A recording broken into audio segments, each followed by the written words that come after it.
Capítulo 16.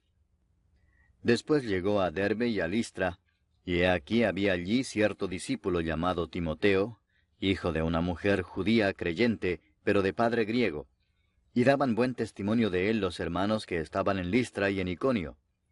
Quiso Pablo que éste fuese con él, y tomándole le circuncidó por causa de los judíos que había en aquellos lugares, porque todos sabían que su padre era griego. Y al pasar por las ciudades les entregaban las ordenanzas que habían acordado los apóstoles y los ancianos que estaban en Jerusalén, para que las guardasen. Así que las iglesias eran confirmadas en la fe y aumentaban en número cada día. Y atravesando Frigia y la provincia de Galacia, les fue prohibido por el Espíritu Santo hablar la palabra en Asia. Y cuando llegaron a Misia, intentaron ir a Bitinia, pero el Espíritu no se lo permitió. Y pasando junto a Misia, descendieron a Troas. Y se le mostró a Pablo una visión de noche. Un varón macedonio estaba en pie rogándole y diciendo, «Pasa a Macedonia y ayúdanos». Cuando vio la visión, enseguida procuramos partir para Macedonia, dando por cierto que Dios nos llamaba para que les anunciásemos el Evangelio. Zarpando pues de Troas, vinimos con rumbo directo a Samotracia, y el día siguiente a Neápolis, y de allí a Filipos, que es la primera ciudad de la provincia de Macedonia, y una colonia, y estuvimos en aquella ciudad algunos días. Y un día de reposo salimos fuera de la puerta, junto al río, donde solía hacerse la oración, y sentándonos hablamos a las mujeres que se habían reunido.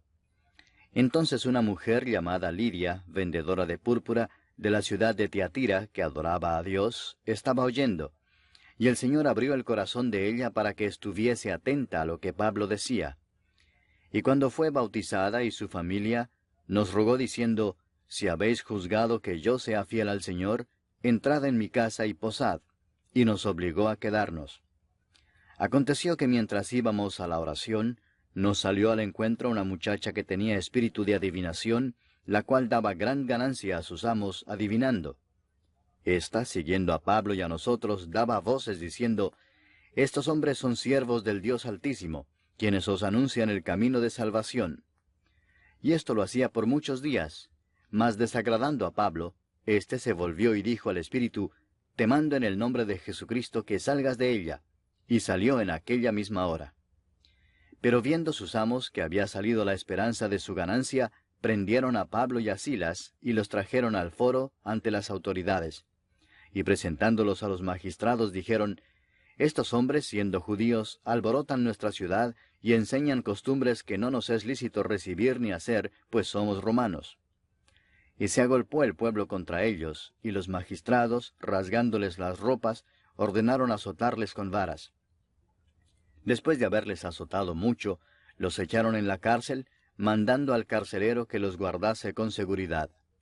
El cual, recibido este mandato, los metió en el calabozo de más adentro, y les aseguró los pies en el cepo. Pero a medianoche, orando Pablo y Silas, cantaban himnos a Dios, y los presos los oían. Entonces sobrevino de repente un gran terremoto, de tal manera que los cimientos de la cárcel se sacudían, y al instante se abrieron todas las puertas, y las cadenas de todos se soltaron. Despertando el carcelero y viendo abiertas las puertas de la cárcel, sacó la espada y se iba a matar, pensando que los presos habían huido. Mas Pablo clamó a gran voz, diciendo, «No te hagas ningún mal, pues todos estamos aquí». Él entonces, pidiendo luz, se precipitó adentro, y temblando, se postró a los pies de Pablo y de Silas, y sacándolos les dijo, «Señores, ¿qué debo hacer para ser salvo?» Ellos dijeron, «Cree en el Señor Jesucristo y serás salvo, tú y tu casa».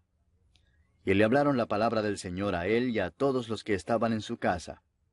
Y él, tomándolos en aquella misma hora de la noche, les lavó las heridas, y enseguida se bautizó él con todos los suyos.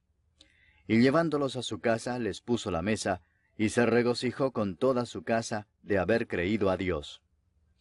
Cuando fue de día, los magistrados enviaron alguaciles a decir, «Suelta a aquellos hombres». Y el carcelero hizo saber estas palabras a Pablo. «Los magistrados han mandado a decir que se os suelte, así que ahora salid y marchaos en paz». Pero Pablo les dijo, Después de azotarnos públicamente sin sentencia judicial, siendo ciudadanos romanos, nos echaron en la cárcel, ¿y ahora nos echan encubiertamente? No, por cierto, sino vengan ellos mismos a sacarnos. Y los alguaciles hicieron saber estas palabras a los magistrados, los cuales tuvieron miedo al oír que eran romanos. Y viniendo les rogaron, y sacándolos les pidieron que salieran de la ciudad. Entonces, saliendo de la cárcel, entraron en casa de Lidia, y habiendo visto a los hermanos, los consolaron y se fueron.